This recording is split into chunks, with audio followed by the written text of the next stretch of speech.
नमस्कार एकेएन न्यूज को स्वागत। कहीं पालन हुए प्रॉमिस डे आसंतु जानिबा किछि रोचक कथा। कहीं पालन हुए यह प्रॉमिस डे आसंतु जानिबा आज किछि खास कथा। फेब्रुआरी मासर द्वितीय सप्ताह को प्रेमर सप्ताह बोली कहा जाए। भैलेंटाइन सप्ताह रे 7 रु 14 फेब्रुआरी पर्यंत पालन कर जाए। दंपति माने विभिन्न उपाय रे निजर प्रेम को यही दिन मानकरे व्यक्त करिथांती। भैलेंटाइन सप्ताह रा पंचम दिन को प्रतिज्ञा दिवस भावरे पालन कर जाए।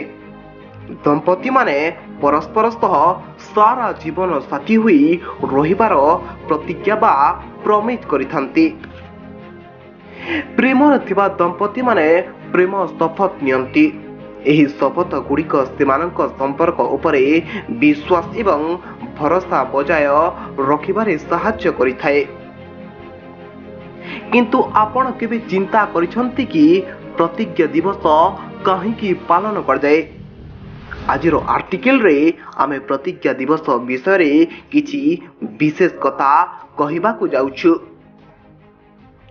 प्रॉमिस डे रो खास महत्व 11 फेब्रुआरी रे प्रतिज्ञा दिवस पालन कर जाए। एही दिन दंपति माने परस्पर को किछि ना किछि प्रतिज्ञा करिथांती।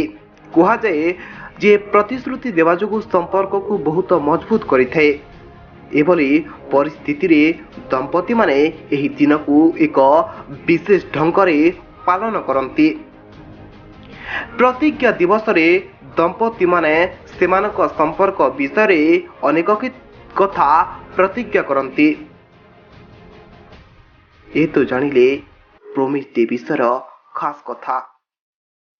आम एकेएन न्यूज को लाइक शेयर सब्सक्राइब करने को भूलंतुनी। Report एकेएन news.